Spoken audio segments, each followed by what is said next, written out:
My name is Stephen L. Willingham. November 21st, 2010, my life was changed forever. I was in a motorcycle wreck. I was in a coma from November the 21st to January 25th. Steve had left the house to go to a motorcycle meeting. He was in a bike club, and he went to go to a meeting, and he never made it.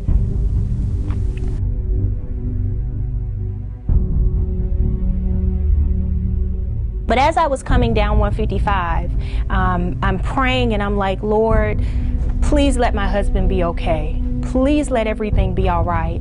And I ended up coming down 155, and I've never seen the police station right off of 155. I had never seen it before. There were two officers standing outside, and they said, can I help you with something? And I was like, yes, I'm just wondering, you know, in Henry County, has there been an accident, a motorcycle accident today? The man said, yes, there was an accident today. And he said, but he's okay. I'm going to tell you the hospital where he is. He was airlifted to Atlanta Medical Center, and you just need to go. By the time I got to the hospital, they had tubes and everything running all over him. That next morning, the doctors came to me and they said, okay, Steve has some swelling and some bruising, and it looks like some bleeding on his brain. And I was like, okay, Lord, it's going to be okay. And so they said, what we need to do in order to relieve some of the pressure on his brain is we're going to have to drill into his skull. And there was a process that we went through. From the time that the accident happened, I knew that God's hand was on Steve. I continued to declare God's word on Steve, but he stayed in a coma for over a month. It was about a month and a half that he was in a coma. All I knew was to speak the word over this man that God had given me, pray over him, and declare that God is going to heal him, God is going to bring him out. And I tell you that the week that they were telling me, they were basically going to kick him out of the hospital because insurance had maxed out at that point, and he wasn't responding. He was basically a vegetable.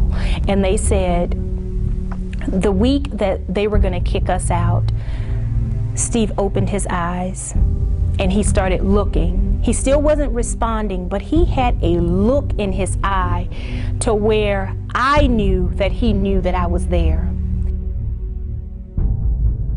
He went into therapy, but even when he got to the Shepherd Center, he was awake and alert, but he was still not speaking. He was not walking. He was not doing anything except his eyes were open. And one of the things that I knew that God wanted me to do was, Steve is a musician. And I said, okay, I've got to find a way to get some music in his life. And the therapist had told me, they said, you know, we use music sometimes as therapy. And I said, okay, well, let me get some worship songs. And I got a little MP3 player and downloaded some songs, and I brought it into his hospital room, and we played worship music from sun up to sundown. Who cared for you during that time? My wife cared for me. You know, it's something about having a wife that can really pray on your behalf and speak life to you in your down state, who will never make you feel less than what you are. I never lost my position as a husband. She wouldn't let me forget I was a father. And she made my hospital room a home. At first I had a hard time because I had the question why over my head the whole time. Like, I know God wouldn't do this to somebody he loved. But when you get complacent in your walk with him, and this happens, it pushes your drive for God even more. Okay. And I think right now, today, I thank God for taking me through all of it. Because I know He was there with me. And it was more in me that He's looking to get out of me. And so now I live for His glory. And it's amazing how sometimes people you can minister to before about God, they won't believe that God is a healer or God is a restorer until they see Him actually do it through somebody's life. So I think God used my life to attest to the unbelievers that He is still God. You are much more than we can imagine. I find this to be true. I place my life in your hand. I'm confident you will do what you said, 'cause you cannot fail. Lord, it's because of your love for me. I decrease myself.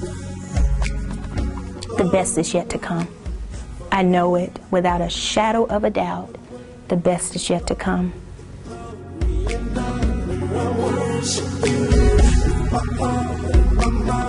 My soul and forever committed to you, and I believe that you cannot